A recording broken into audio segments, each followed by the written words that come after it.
राजस्थान की राजनीति में आए दिन कोई ना कोई भूचाल आ रहा है। इसी बीच लोकसभा चुनावों को ध्यान में रखते हुए बीजेपी बड़ी तेज गति से आगे बढ़ रही है और एक से बढ़कर एक जो मुद्दे विधानसभा चुनाव में थे और जो समस्याएं आई उसके बाद उनको सुलझाने में लगी हैं।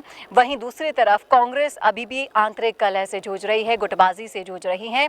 इसी बीच हम निकले हैं भारतीय जनता पार्टी के कार्यकर्ताओं से जानने के लिए कि जिस तरह से नाराजगी देखी जा रही है जातिगत रूप से, चाहे से वो किरोड़ी लाल मीणा को लेकर मीणा समाज में हो या फिर हनुमान बेनीवाल को लेकर जाट समाज में हो, तो इन सब चीज़ों को लेकर क्या राय है उनकी, किस तरह से जो नए गठबंधन की चर्चाएं चल रहे हैं राजनीतिक सियासत में, उन पर उनकी क्या राय है। आइए जानते हैं उनसे, उन्हीं की जुबानी। जैसा कि आपने बोला है, जो भारत रत्न दिया गया है वो अगले पार्लियामेंट इलेक्शन को देखते हुए और जाति विशेष पे फोकस करके और दिया गया है। मेरा ये मानना ये नहीं है। बात ये पीछे सरकारों से पहले ही बहुत रही हैं और वो कोई हमारे दल से ही नहीं थे, पर वो ऐसे लोग थे जो वाकई जिनका पूरे भारतवर्ष में नहीं विश्व में जिनका जो है ना मान सम्मान किया जाता है। हमारे यशस्वी प्रधानमंत्री जी ने उनको जो भारत रत्न दिया है वो कोई इलेक्शन को साधने के लिए नहीं दिया, एक जो डिज़र्व करते थे उन लोगों को मान सम्मान दिया गया है। तो आपको क्या लगता है कि जैसे विधानसभा चुनाव में कुछ कमियां रह गई, उन कमियों को पूरा करने के लिए या फिर आप समाज की जातिगत राजनीति को छोड़ दें, तो उन सब चीज़ों पर किस तरह से मिशन 25 को पूरा करने के लिए तैयारियां की जा रही हैं बीजेपी में? ऐसा कुछ नहीं है, पीछे कोई कमजोरी रह गई या कोई गलतियां रही हैं। ठीक है, जब डिस्ट्रीब्यूशन होता है टिकट का तो हर आदमी को तो टिकट मिल नहीं सकती, तो थोड़ी बहुत कहीं 19-20 होती है तो उसको हम 100% इस जो पार्लियामेंट इलेक्शन में जो आने वाले हैं उनमें सुधारेंगे। और मैं निश्चित तौर से कहता हूँ पूरे भारत में जो मोदी जी ने काम किया है, जो भारतीय जनता पार्टी ने काम किया है, आप चाहे ले लो राम मंदिर, जिसकी कल्पना भी कोई नहीं कर सकता था। राम मंदिर, रामलला के दर्शन हुए, रामलला की स्थापना हुई। आप देखो आर्टिकल 370, जीवन में कभी सोचा नहीं था, ये कहा जाता था कि पता नहीं क्या हो जाएगा, लेकिन आप देखो मेरे ही मिलने वाले अभी श्रीनगर जाके आए हैं और वहाँ टूरिज़्म, सारे होटल्स जो है 100% ऑक्यूपेंसी है और जो वहाँ की लोकल जो व्यापारी हैं उनका ये कहना, अभी तक हम जून काट रहे थे, अब हमें पता लगा है व्यापार क्या चीज़ है और आर्टिकल 370 हटाया, उग्रवाद ख़त्म हुआ है, टूरिस्ट आना शुरू हुआ है, तो एक प्रॉस्पेरिटी श्रीनगर में आई है। ये क्रेडिट जाता है नरेंद्र मोदी जी को। ऐसे कई और उदाहरण मैं देना चाहता हूँ, क्योंकि जिससे मोदी जी का मतलब लोग अब हमारे आदरणीय नरेंद्र मोदी जी के कामों को वोट देंगे। निश्चित तौर पे हम 400 से ज़्यादा सीट जीतेंगे और हमारी जो है ना तीसरी बार सरकार रिपीट होगी। और अगली बार आप देखो जो काम होने वाले हैं वो भी सराहनीय तो होंगे ही, और आप सोच भी नहीं सकते वो काम होंगे। मैं आपसे जानना चाहूँगी सर कि जो मिशन 25 पूरा करने के लिए बीजेपी निकल पड़ी है लोकसभा चुनावों के लिए, तो किस तरह से बीजेपी में तैयारियां चल रही हैं? क्योंकि अभी विधानसभा चुनावों के बाद अगर हम सोशल मीडिया को खंगालें तो बहुत सारे जातिगत नाराज़गियाँ देखने को मिल रही हैं। जाटों में देख लीजिए, गुर्जरों में देख लीजिए, मीणाओं में देख लीजिए, और राजस्थान की राजनीति में आप जातिगत राजनीति को कभी अवॉइड नहीं कर सकते, तो इसमें आपकी क्या राय? पहले तो मैं आपको बता दूं कि भारतीय जनता पार्टी 36 कौम की पार्टी है, कोई परिवारवाद की पार्टी नहीं है, इसलिए जातिगत आधार है नहीं, क्योंकि सबको साथ लेके चलना नरेंद्र मोदी जी का नारा है, सबका साथ सबका विकास। तो भारतीय जनता पार्टी का कोर कैडर ऐसा है, हर छोटे से कार्यकर्ता को लेके बड़े कार्यकर्ता को उसमें मौका मिलता है। हमारे भजन लाल जी प्रदेश कार्यालय में महामंत्री विराजते थे और वो उनको खुद को भी पता नहीं था, लेकिन उनको आज सबसे प्रथम पंक्ति में बिठा के राजस्थान का मुख्यमंत्री बनाया। कहने मतलब भारतीय जनता पार्टी छोटे से छोटे कार्यकर्ता को मौका देती है। हमारे आईटी सेल में धनराज जी सोलंकी बैठते थे, जो एक पार्टी के वर्कर थे, उनको भारतीय जनता पार्टी ने कल राजस्थान के मुख्यमंत्री का ओएसडी नियुक्त किया है। तो कहने का मतलब जिनकी सोच ऐसी है कि पार्टी के हर आदमी को मौका मिले, पार्टी के हर तबके को मौका मिले, पार्टी के हर जाति को मौका मिले। और हमारा दीनदयाल उपाध्याय का कहना है, जो हमारे लास्ट छोर पे जो व्यक्ति बैठा है उसको हमें मौका देना है। तो इसलिए क्या है कि जो पार्टी का जो चुनाव है जो जनता खुद लड़ रही है। नरेंद्र भाई मोदी ऐसे शख्सियत है, सबसे बड़ी बात है, ऐसी शख्सियत है जिन्होंने आज भारत देश का नाम पूरे विश्व में गुंजायमान हो रहा है। चाहे अमेरिका ले लो, चाहे रसिया ले लो, कोई देश ले लो, वो हर देश किसकी तरफ ताकता है? भारत के प्रधानमंत्री की तरफ। तो ये उनकी योग्यता है। और दूसरा, जो हिंदू आस्था का, सनातन संस्कृति का आधार राम है। वो कहते हैं राम निकल गया तो सब निकल गया। जब तक राम है तब अपन चल रहे हैं। उस आधार को फलीभूत किसने किया? नरेंद्र भाई मोदी ने। इतना भव्य राम का मंदिर बना के जो 500 सालों से तंबू में थे, उनका भव्य स्थान प्राप्त किया है। और हिंदू समाज के सनातन संस्कृति के लिए बहुत बड़ी बात है। राजस्थान की राजनीति की हम बात करते हैं तो जिस तरह से गठबंधन की चर्चाएं चल रही हैं, तो बेनीवाल और कांग्रेस के गठबंधन के बारे में आपकी क्या राय है? देखो, ऐसा है, ये बड़े लोगों का काम है, उच्च पद पर बैठे हुए लोगों की सोच है।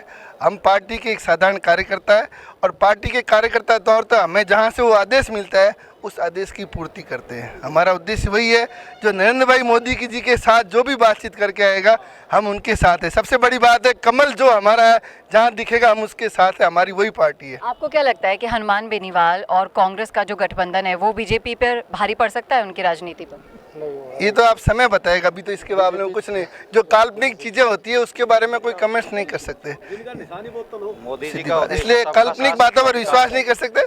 और राम मंदिर के तौर पर घर घर जो पीला चावल पहुंचा है, उसने हर व्यक्ति की मानसिकता को बदल दिया और उन्होंने कह दिया जो राम का है वही हमारा, इसलिए राम ही सब कुछ है। अगर मैं कहूँ कि पूरी दुनिया में चाहे घर चलाना हो, परिवार चलाना हो, तो वहाँ पर महिला का एक बहुत महत्वपूर्ण रोल होता है। हम उसे किसी भी हाल में नहीं नकार सकते। और ये तो मोदी जी की सरकार की ही देन है कि यहाँ पर एक महिला जब बजट पढ़ रही है, और सिर्फ राजस्थान में नहीं, अगर मैं कहूँ कि केंद्र में भी वहाँ पर महिला ही बजट पढ़ती है।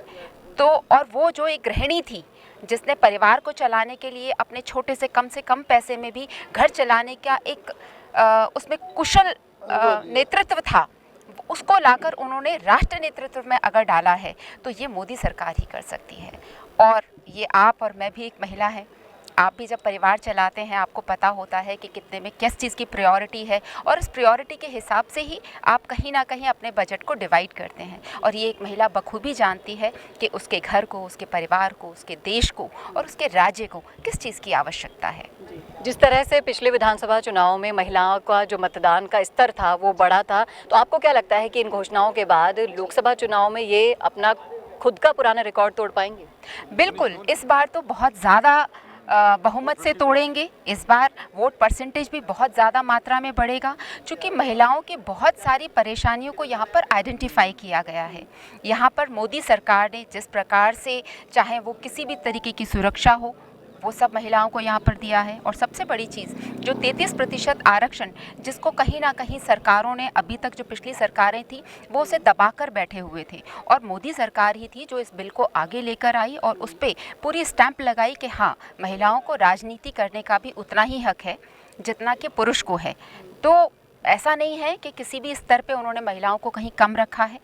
और रही बात कि यहाँ पर किसी को पुरुष प्रधान होने की या महिला प्रधान होने की, तो मैं खुद एक महिला हूँ, एक किसान भी हूँ, और साथ ही ये बहुत अच्छे से जानती हूँ कि जब महिला कदम बढ़ाती है तो वो हमेशा अपने साथ वाले सबको बराबर का अस्तित्व लेकर चलती है। वो कभी खुद को बड़ा या छोटा नहीं करती है। उसके लिए खुद से पहले जो उसके साथ वाले हैं उनके लिए वो सबसे ज़्यादा ये सोचती है कि मैं इनका और क्या बेटर बेनिफिट कर पाऊँ, क्योंकि वो खुद भले ही भूखी रह ले मगर अपने बच्चों को, अपने परिवार को वो सबसे पहले सर्व करेगी। तो ये तो आप कह ही नहीं सकते कि यहाँ पुरुष प्रधान है या महिला प्रधान है, ये सब अपने आप में इक्वल है। और जिस प्रकार एक परिवार चलता है एक पुरुष और एक महिला के बराबर सहयोग से, उसी प्रकार आज मोदी जी देश को चलाना चाहते हैं इन दोनों के बराबर अस्तित्व को साथ मिलाकर। सर, जिस तरह से विधानसभा चुनावों के बाद राजनीतिक गलियारों में नाराज़गी देखी गई समाजों में, चाहे से वो कोई सा भी समाज हो, चाहे से किरोड़ी लाल मीणा को लेकर हो, क्योंकि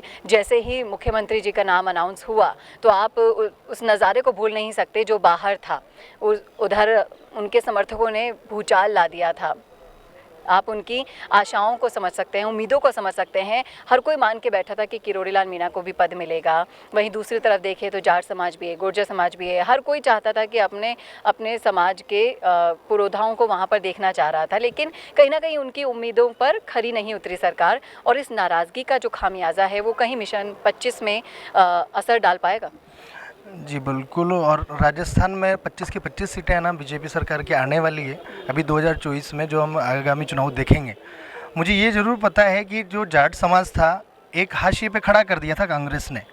एक टाइम था जब है ना राजस्थान में जाट समाज का बहुत यहाँ प्रभावी मानी जाती थी जाट समाज। उसमें परशुराम जी मदरेना, इनको किस तरह से इन्होंने, अशोक गहलोत साहब ने किनारे लगाया। जाट समाज के किसी भी व्यक्ति को कांग्रेस सरकार में कभी भी पदों पर नहीं रखा जाता। माना कि है ना प्रदेश अध्यक्ष जो डोटासरा साहब हैं वो जाट समाज से आते हैं और उनको बना रखा है, पर उसके अलावा जाटों को ज़्यादा है ना वहाँ वो प्राथमिकता दी नहीं गई। तो इसीलिए बीजेपी ने इन लोगों के साथ अन्याय नहीं किया। उन्होंने हाँ भजन लाल जी शर्मा को, जो एक मामूली कार्यकर्ता थे, उठा के उन्होंने उच्चतम पद पर राजस्थान में बैठा दिया। इससे तो भला ही होगा कि उनको पता है कि ठीक है नीचे की क्या समस्याएं हैं वगैरह, लेकिन इन्होंने ना यहाँ बीजेपी में जाट समाज को हाशिए पे इसलिए नहीं खड़ा किया, और उनकी नाराज़गी इसलिए नहीं हो सकती क्योंकि कांग्रेस ने उनके साथ है ना थोड़ा अन्याय किया था। लेकिन बीजेपी ने आज उनको जिस मुकाम पे वो होने चाहिए उनको साथ रखा। हनुमान बेनीवाल ने पार्टी शायद इसीलिए बनाई थी कि जाटों के साथ अन्याय हो रहा था, और वो आज वापस से जाके कांग्रेस में नाम से शामिल होने का प्रयास कर रही है। वो केवल सत्ता के लोभ के लिए करती है और अपनी 2-5 सीटें जो भी प्राथमिकता में वो आना चाहती है उसी के लिए करते हैं सभी पार्टियां जो अपन आप में देखते हैं अपन। लेकिन बीजेपी सरकार में ऐसा कुछ भी नहीं है। जहाँ मीणा है उनको मीणाओं का सम्मान मिल रहा है, जहाँ जाट है वहाँ जाटों का सम्मान मिल रहा है, शर्मा है वहाँ उनको भी मिल रहा है। लेकिन नाम से यहाँ सभी को नाम से किसी को भी हाशिए पे खड़ा करने की आवश्यकता मेरे को नहीं दिखती। लेकिन कांग्रेस में जैसा कि आप सब जानते ही हैं, देख ही रहे हैं कि वहाँ पीछे खड़ा किया जाता है। सर, सोशल मीडिया को अगर खंगालें तो सोशल मीडिया आजकल एक ऐसा बड़ा जरिया बन गया है जहाँ पर कोई भी बात छुपाए नहीं छुपती हैं। विधानसभा चुनाव के बाद अगर राजस्थान की राजनीति की बात करें तो जातिगत राजनीति को आप अवॉइड नहीं कर सकते हैं। उसी तरह से जो जितनी भी जातियां हैं, चाहे से किरोड़ी लाल मीणा को लेकर बात करें तो हम मीणा समाज में नाराज़गी है, गुर्जर समाज में नाराज़गी है, जाट समाज में नाराज़गी देखी जा रही है। तो क्या इन नाराज़गियों को दूर कर पाएगी बीजेपी लोकसभा चुनाव में? जिस प्रकार से भारतीय जनता पार्टी की विचारधारा शुरू से चलती आ रही है, और विचार परिवार की विचारधारा, वासुदेव कुटुंबकम, जिसकी बात हम हमेशा से करते हैं, पुराने तौर से भी और आज भी, तो उसी विषय को देखते हुए जाति ये हम लोगों ने बनाई है। तो जाति विशेष का कोई सवाल उठता ही नहीं है। प्रथम बात जो आपने कहा कि किसी को पद देना है, किसी को मंत्री बनाना है, किसी को कुछ करना है, तो जाति विशेष के आधार पर अगर किसी को मंत्री पद मिलता तो आज शायद मैं यहाँ नहीं होता, क्योंकि मेरे समाज के, जांगीर समाज के कोई राजनेता भी नहीं है और इतने हमारे वोट बैंक भी नहीं है। तो वो जाति विशेष को आप छोड़ दीजिए, क्योंकि आदरणीय नरेंद्र भाई मोदी जी के प्रधानमंत्री बनने के बाद ये बात स्पष्ट हो चुकी है कि अब भारत बदल चुका है। युवाओं में अब जोश है भारत माँ के लिए और अपनी संस्कृति के लिए। तो ये विषय नहीं है जाति का कोई भी, कि जाति में, जैसे आपने कहा किरोड़ी लाल जी मीणा एक बहुत ही सज्जन और वरिष्ठ नेता है। उनका कोई भी ऐसा नहीं है कि उनको मंत्री बना। देखिए उनका जो मंत्रालय उनको मिला है बहुत अच्छा मिला है, वो अच्छा करेंगे। तो ऐसा नहीं है कि आप जैसे कह रहे हैं जाति के आधार पर। सोशल मीडिया प्लेटफॉर्म ऐसा प्लेटफॉर्म है जहाँ अच्छा भी है और कुछ बुरा भी है। तो वासुदेव कुटुंबकम को देखते हुए इस प्रकार से ये जो जातिगत की राजनीति के विधानसभा में कोई कमी नहीं रही। कुछ होती है छोटी मोटी कमियां, कहीं ना कहीं हर जगह रहती है, पर उसका कोई विषय नहीं है। और इस बार भारतीय जनता पार्टी भारत के अंदर आदरणीय नरेंद्र भाई मोदी जी के नेतृत्व में 400 प्लस करेगी, इसमें कोई दो राय नहीं है। और आप और हम सब मिलके भारतीय जनता पार्टी को विजय दिलाएंगे। और जिस प्रकार से राम मंदिर का भव्य उद्घाटन हुआ है, राम जी आ गए हैं, तो अब भारतीय जनता पार्टी में नरेंद्र भाई मोदी जी तीसरी बार प्रधानमंत्री बनके पूर्ण भारत के प्रधानमंत्री बनेंगे और देश का नाम जो आज और है इसमें और बढ़ाएंगे। जी, मैं Arif Khan, BJP IT cell संयोजक सीकर राजस्थान, भाजपा अल्पसंख्यक मोर्चा। और भारतीय जनता पार्टी एक परिवार है और ये परिवार के सदस्य चाहे कहीं भी हो, ये हकीकत में ये सबूत है कि भारतीय जनता पार्टी अपने सदस्यों को परिवार मानती है।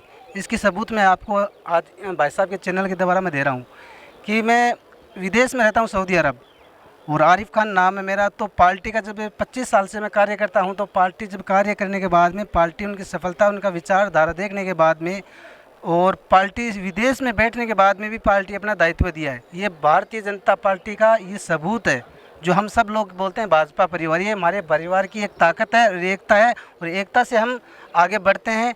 और सारे देश में, देश प्रदेश में जहाँ भी है, वहाँ हमारी सरकार, हमारे प्रधानमंत्री श्री नरेंद्र मोदी जी का झंडा लहराते हैं। और चाहे किधर भी चल जाओ, आप भी देख सकते हो, दुनिया देख रहे हो, हम आपके चैनल के द्वारा समझा रहे हैं, तो आप भी समझ रहे हो कि भारतीय जनता पार्टी बहुत ही मजबूत पार्टी है, जो विश्व नहीं वर्ल्ड के अंदर ये नाम और नारा लग रहा है। और दूसरी बात ये है कि 14 घंटा की ड्यूटी देने के बाद में हमारे प्रधानमंत्री जी कहते हैं कि वक्त मिलता है, लेकिन वक्त निकालते नहीं है, टाइम निकालते नहीं है। इसलिए हमने 14 घंटा परमानेंट कैमरे के सामने खड़ा होकर के ड्यूटी करने के बाद में भी अपने देश के हित में ये टाइम निकाला, और उस टाइम के मुताबिक आज हम चले, आज कार्यालय तक पहुँचे। आप सभी बहन भाइयों के बीच में, परिवार के बीच में मजबूत, आपके द्वारा जो चैनल के द्वारा जो बता रहे हैं, तो ये पार्टी परिवार है, कोई जाति नहीं है, कोई भेद नहीं है, कोई भ्रष्टाचार नहीं है। ये भारतीय जनता पार्टी देश के लिए लड़ती है, देश के लिए झुकती है। आज मैं अल्पसंख्यक मोर्चा का एक मुस्लिम हूँ, लोग भड़काते हैं कि ये है वो है, ये सब फिड़केबाजी है। इस फिड़केबाजी से दूर होकर देश हित में करो। मैंने मेरी लाइफ में पहला वोट कांग्रेस को किया, पहला वोट, और दूसरा वोट जब मेरे को पता चला कि वोट किस आधार पर करना चाहिए, किस तरीके से करना चाहिए, किस हित में करना चाहिए, जब मेरे को मालूम हुआ, तो मैंने दूसरा वोट बीजेपी को किया, और मरते दम तक बीजेपी का रहूँगा। भारतीय जनता पार्टी जिंदाबाद। ये जुनून हर इंसान के दिल में होना चाहिए। अगर असली कार्यकर्ता होगा ना, उसके नस नस और रग रग में ये भारतीय जनता पार्टी का नाम और देश का नाम आने के बाद में आंखों में खून आता। जय हिंद, जय भारत, वंदे मातरम। भारतीय जनता पार्टी जिंदाबाद, भारतीय जनता पार्टी जिंदाबाद, नरेंद्र मोदी जी जिंदाबाद। मरते दम तक भारतीय जनता पार्टी के साथ हैं और रहेंगे, और हमारे बच्चे भी रहेंगे आने वाले भविष्य में।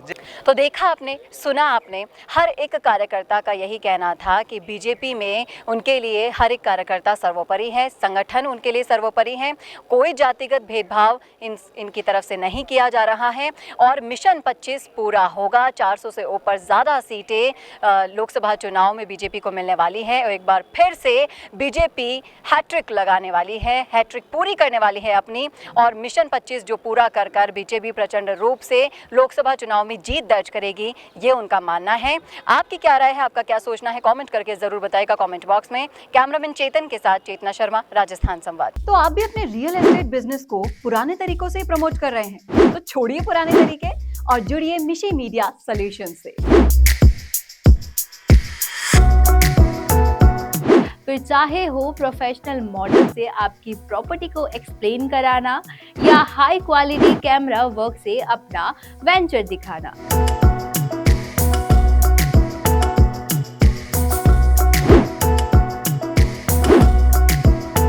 मिशी मीडिया सॉल्यूशंस प्रोवाइड कराते हैं वीडियो प्रोडक्शन की वर्ल्ड क्लास फैसिलिटीज। फिर चाहे वो आपकी प्रॉपर्टी का आउटलुक का हो प्रोफेशनल ड्रोन शूट,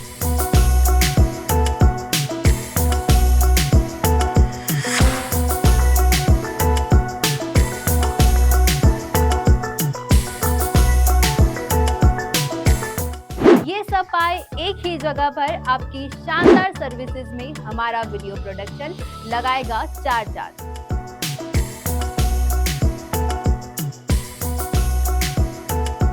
तो सोच कर रहे हैं, आज ही नीचे दिए गए कॉन्टैक्ट्स पर कॉल कीजिए।